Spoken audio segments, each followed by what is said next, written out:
The winter of 1285 arrived, and along the snow-covered passes of the Carpathian Mountains, scouts brought alarming news to the Hungarian court. The Mongols were returning. Just 44 years prior, these very horsemen from the east had transformed Hungary into a vast graveyard, slaughtering 1 in 4 Hungarians and incinerating 80% of the kingdom's villages. King Bela I had been forced to flee his throne all the way to the Adriatic coast, much like a wounded animal. Now, they were back to complete their unfinished business. However, the Mongol commanders Nagai Khan and Talabuga Khan, leading their forces towards what they believed would be an easy victory, were unaware of a crucial factor. Over those 4 decades, something fundamental had shifted, a transformation that would turn one of Hungary's most devastating military defeats into one of medieval Europe's most remarkable defensive triumphs. What, then, was Hungary's secret weapon? Was it some innovative technology, a brilliant military leader, or an alliance with a powerful neighbor? The answer was far simpler and more profound than any of those possibilities. By the end of this account, you will understand why the Mongol war machine, which had conquered everything from China to Poland, met its match in this resolute kingdom. But first, we must revisit the genesis of this narrative, to a spring night in 1241, when Hungary discovered what it meant to face an apocalypse. The evening of April 11th, 1241, began with celebration in the Hungarian camp near the Sajo River.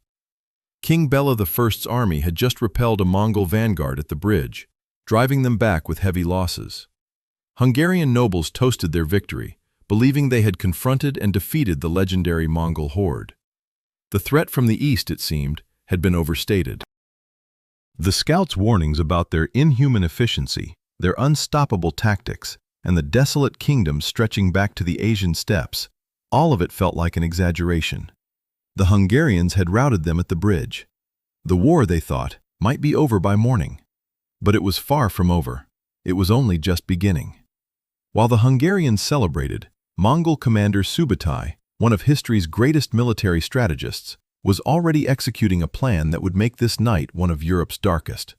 He had deliberately sacrificed troops at the bridge to foster a false sense of security. Now, in the pre-dawn darkness, he was crossing the Sajo River several miles to the south with 30,000 men, moving with incredible speed and stealth for such a massive force. When the Mongols simultaneously attacked the Hungarian camp from 2 sides, it was like a nightmare come to life. Flaming arrows arced through the darkness, and primitive gunpowder bombs exploded among the tents. The Hungarians, trapped in their fortified camp, which had abruptly become a prison, fell into a panic. Bodies piled up at the gates. Those who managed to escape were herded by Mongol cavalry into kill zones, where archers decimated them by the thousands. King Bela I narrowly escaped.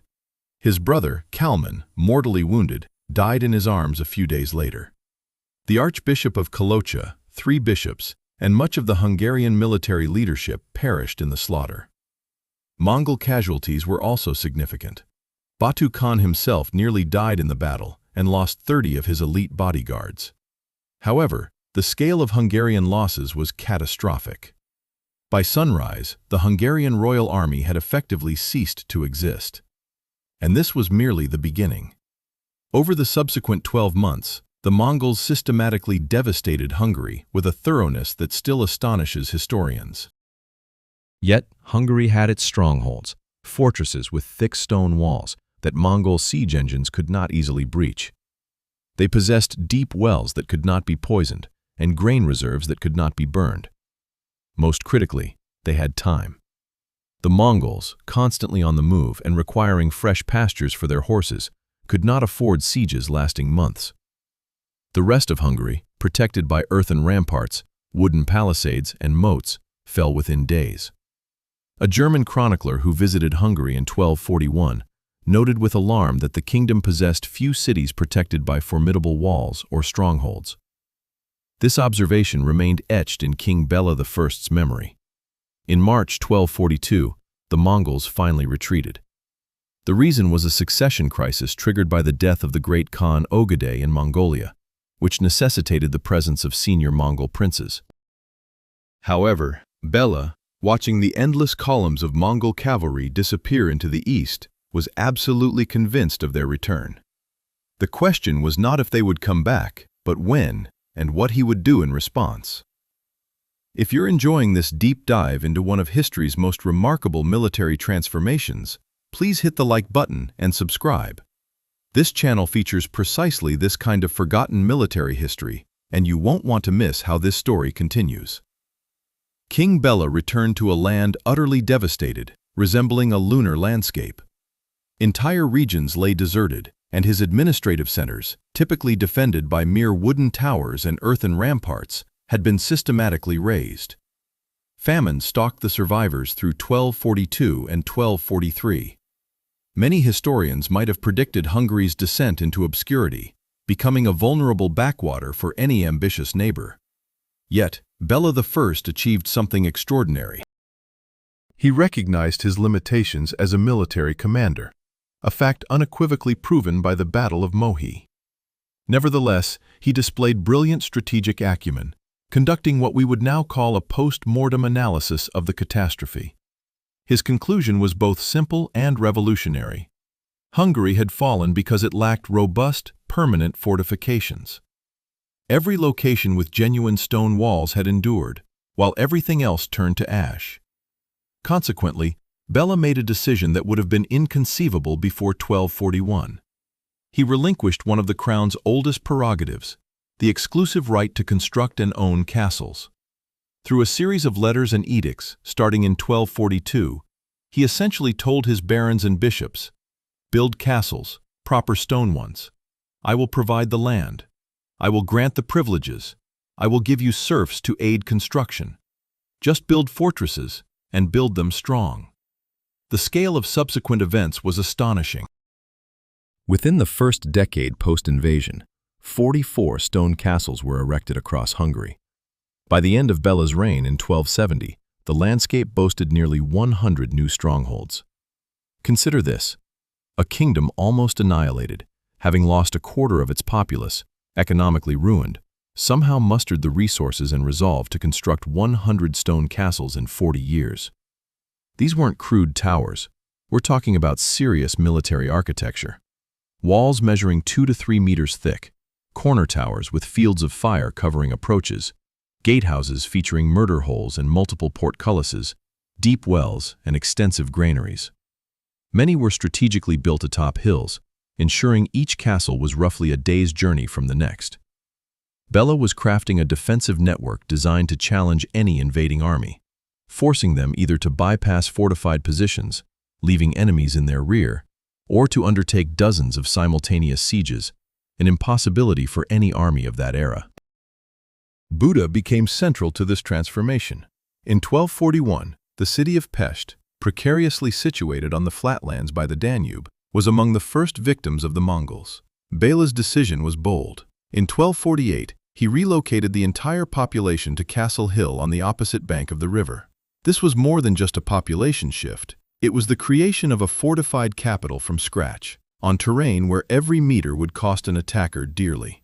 Within 2 decades, Buda emerged as Hungary's commercial heart, and crucially, a symbol of the kingdom's refusal to remain a victim.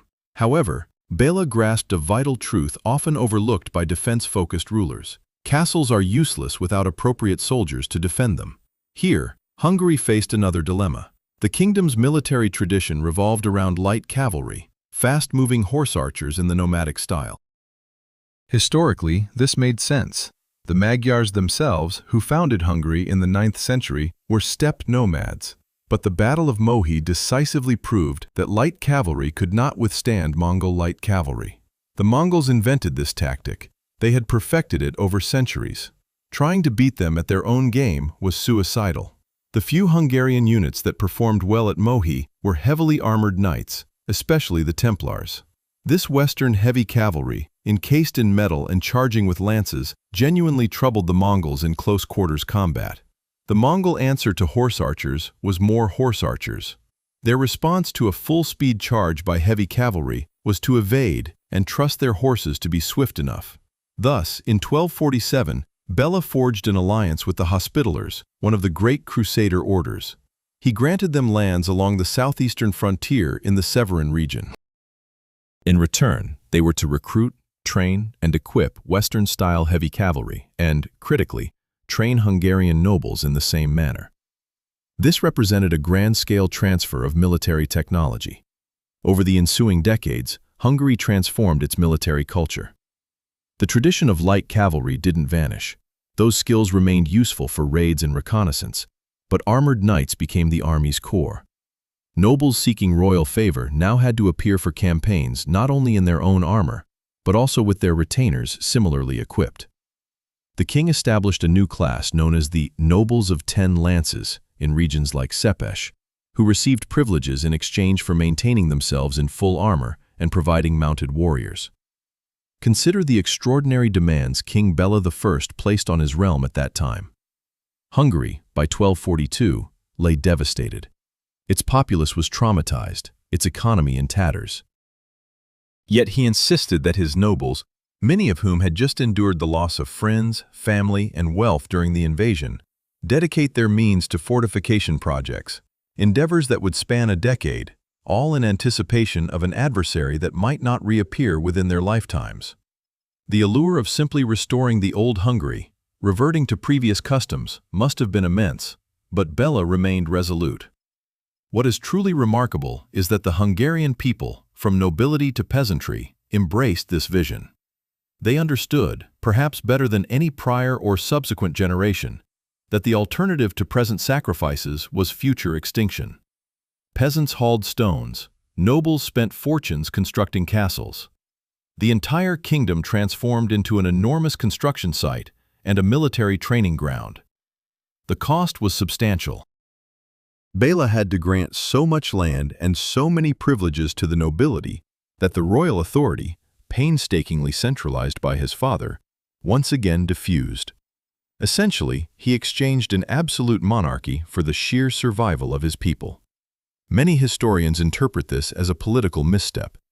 I believe this perspective completely misses the point. Bela comprehended something far more critical than any academic theory of kingship. One cannot rule over a graveyard. It is preferable to be a weaker king of a robust kingdom than an absolute monarch of ashes. By 1270, when Bela passed away, Hungary was unrecognizable from the desolate landscape of 1242. Stone castles bristled on hilltops across the kingdom. A new generation of knights, trained in Western tactics and equipped with lances and broadswords, formed the army's core. Cities had walls, and towns became fortresses. The kingdom had become, in the words of one historian, a stone hedgehog. However, the question lingered. Would it suffice? For in 1285, 15 years after Bela's death, the Mongols were returning. And this time, they committed every resource at their disposal. The winter of 1285 was exceptionally harsh, even for medieval Europe. Through the frozen mountain passes of the Carpathians, the largest Mongol army to invade Europe since 1241, advanced toward Hungary. Leading them were two of the Golden Horde's most formidable commanders, Nagai Khan and Talabuga Khan. Nagai, a veteran of numerous European campaigns, was a political genius who effectively governed the western territories of the Mongol Empire. Talabuga, the Khan himself, was eager to prove his worth and erase memories of past setbacks. Together, they commanded an army that contemporary accounts estimated at 60,000 to over 100,000 men, though the latter figure is likely an exaggeration. Nevertheless, by any standard, it was a colossal force. The Mongol commanders had strong reasons for their confidence. Intelligence reports indicated political turmoil within Hungary. The reigning king, Ladislaus IV, was young and constantly at odds with his barons. A recent Cuman uprising had further weakened the kingdom. To Nagai and Talabuga, Hungary in 1285 appeared even more vulnerable than it had in 1241. They reasonably anticipated a repetition of the previous campaign. Swift conquest, massive plunder, and perhaps this time they would indeed capture and kill the Hungarian king. They had no idea what awaited them. The invasion plan was intricate. 2 columns were to strike simultaneously from different directions, preventing the Hungarians from concentrating their forces. Talabuga would lead the main army through the northern Carpathian passes, heading towards Pest and the heart of the kingdom. Nagai would command a smaller, yet still significant force through Transylvania in the south, devastating the countryside and tying down Hungarian defenses there. Their intention was to plunder for months, collect tribute, and return to the steppe laden with glory and riches, standard Mongol tactics. From the outset, the military operation went awry. Talabuga's northern army encountered conditions for which the Mongols, despite their legendary resilience, were utterly unprepared.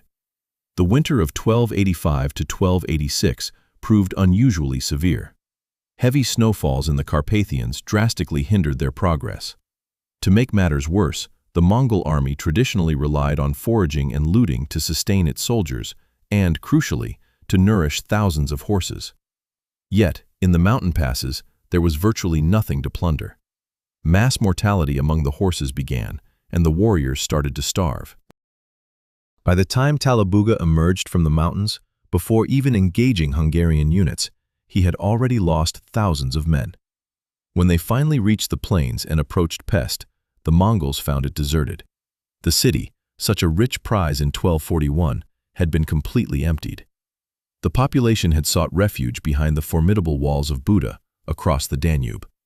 Talabuga's desperate men set fire to the abandoned structures. But what good was burning a desolate city?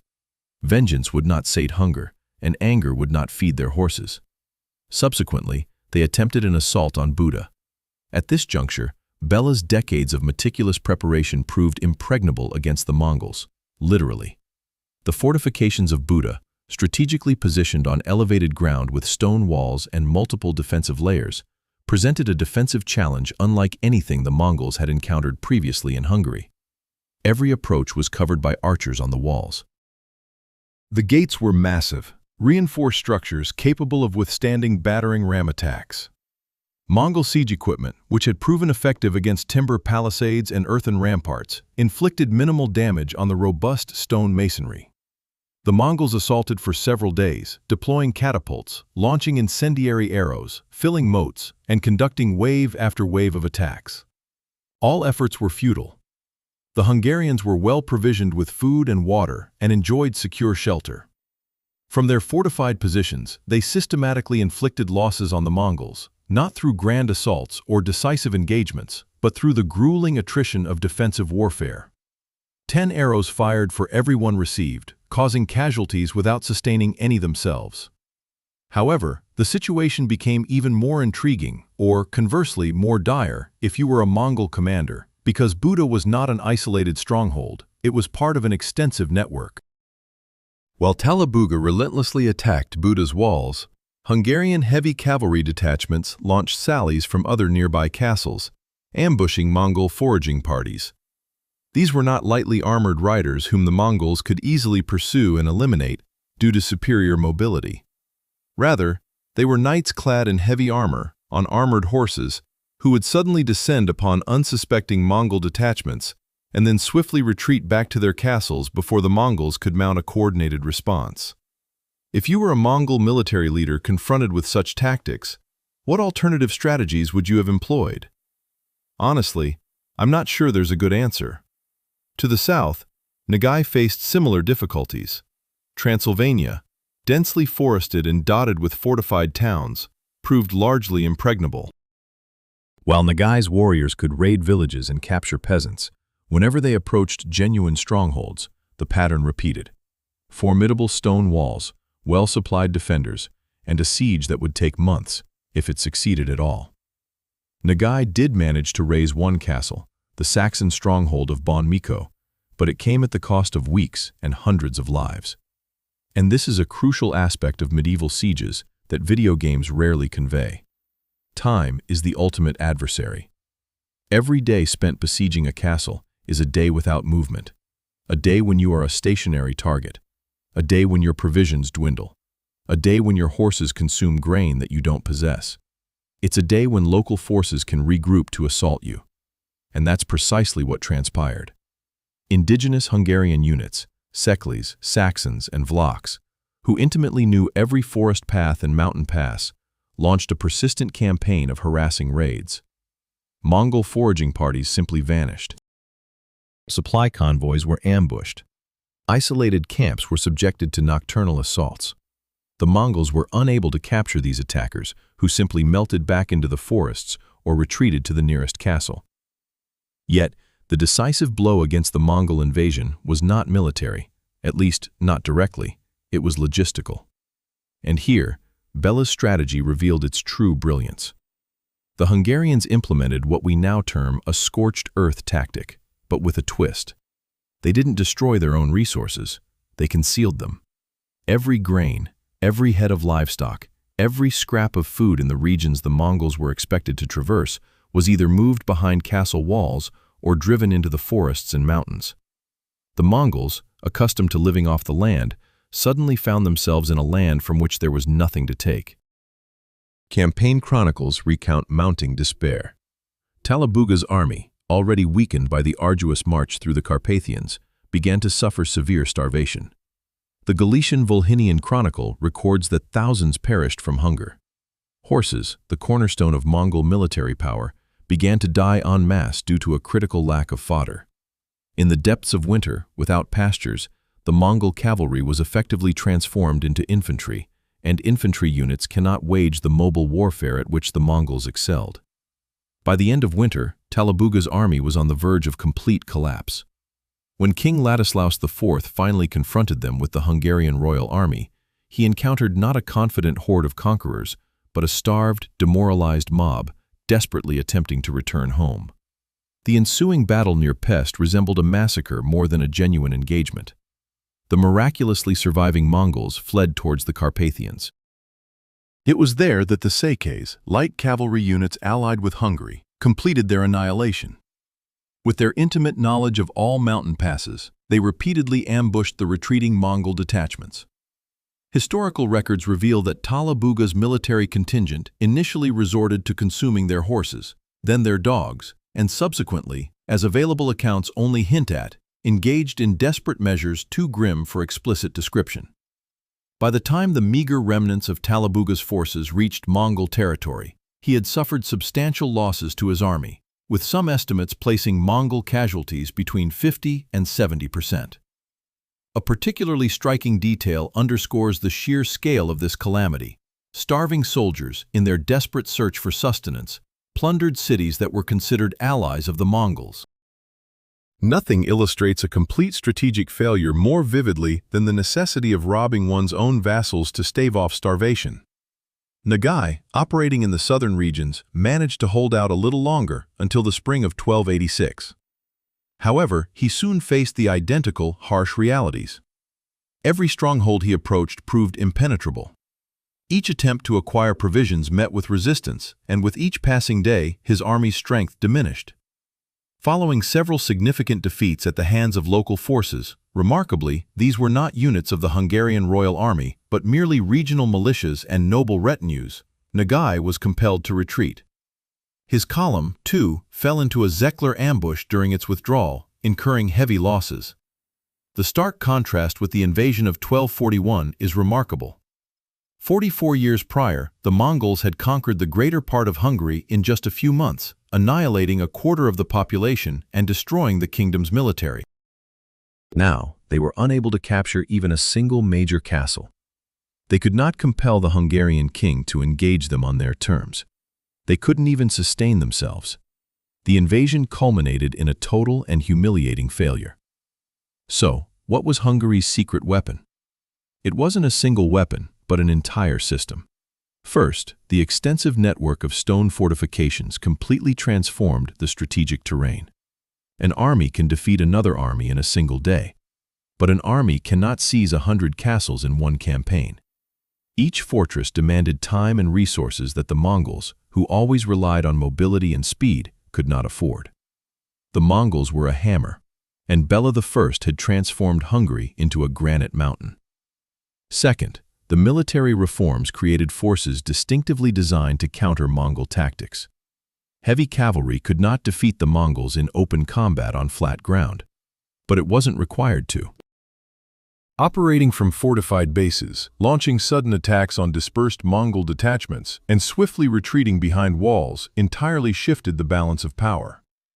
The Mongols' greatest strength, their mobility, became a vulnerability when they couldn't pin down an adversary or safely rest and regroup. Third, a defensive strategy combining fortifications with scorched earth tactics struck at the Achilles heel of steppe armies, their logistics. The Mongols conquered much of Eurasia partly because their armies traveled light and subsisted off the land. Remove that advantage, and you have a hungry, immobile, and vulnerable army. But a fourth factor, often overlooked in purely military analyses in my opinion, was also at play. Call it national resolve, collective memory, or whatever you wish. Hungarians in 1285 had grown up hearing stories from 1241. They were taught from childhood that the Mongols would return. They witnessed their fathers and grandfathers preparing for this moment for decades. When the invasion finally materialized, they knew precisely what to do. Hold the walls, hide provisions, wear down the enemy, and wait. The 1285 Mongol invasion of Hungary represented a critical juncture for the Golden Horde. The catastrophic campaign shattered the aura of invincibility that had enveloped Mongol forces for generations. After this disaster, there would be no more large-scale invasions into Hungary, only minor, ineffectual border raids. The Mongol Empire's westward expansion, which had seemed unstoppable in the 1240s, was met with an impenetrable barrier. For Hungary, this triumph validated everything Bela I had worked for. The king, whom some contemporaries mocked for squandering resources on castles and for weakening the monarchy by granting privileges to the nobility, saved his kingdom. Modern historians refer to him as Hungary's second founder, and this is no overstatement. Without Bela I's foresight and the subsequent 40 years of preparation, Hungary would almost certainly have been absorbed by the Mongol Empire.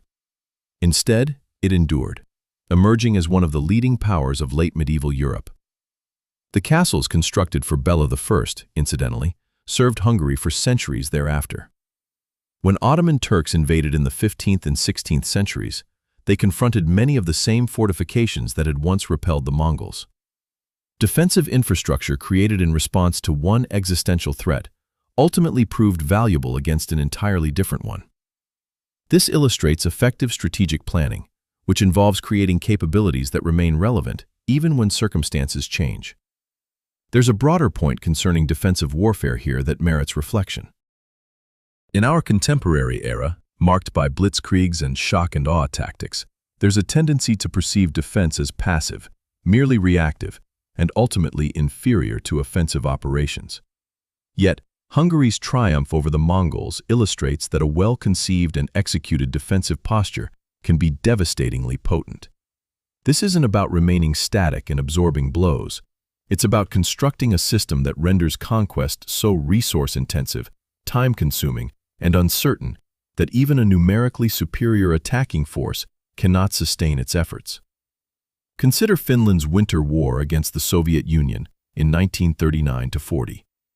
Recall Vietnam's prolonged resistance against more powerful nations. Think of Ukraine's ongoing defense against the Russian invasion. In each instance, the defending side doesn't match the aggressor tank for tank or soldier for soldier. Instead, they elevate the cost of conquest beyond what the attacker is willing to bear. They extend the timeline past what the aggressor can endure. They transform a military advantage into a strategic quagmire. This is precisely what Hungary accomplished in 1285. And this is why we are still discussing it 740 years later. The Mongols represented the most effective military machine of the 13th century. They forged the largest contiguous land empire in human history. They shattered every major army they encountered, from China to Poland. Their strategies, their mobility, their ruthlessness, all were optimized for conquest. But they were defeated by Hungary. Not because Hungary was inherently stronger, but because Hungary learned from its prior defeat, systematically prepared, and implemented a strategy that transformed the Mongol strengths into vulnerabilities. In 1241, the Mongols taught Hungary about defeat. By 1285, Hungary demonstrated to the Mongols that certain nations refused to remain down. If you appreciated this in-depth look into military history, make sure to subscribe and hit the notification bell. We release new stories like this weekly, forgotten battles, incredible victories, and strategies that altered the course of history. Also, leave a comment. What other tales of underdog military triumphs would you like to see? I'm considering a future piece on Cortez, or perhaps something more obscure. Let me know your thoughts. And here's my challenge for you. Share this video with someone who believes history is dull. Because if the story of a devastated kingdom spending 40 years preparing for vengeance against the world's most fearsome army doesn't ignite your interest, then I'm not sure what will. Hit that share button. Let's spread truly compelling historical narratives. Until next time, remember,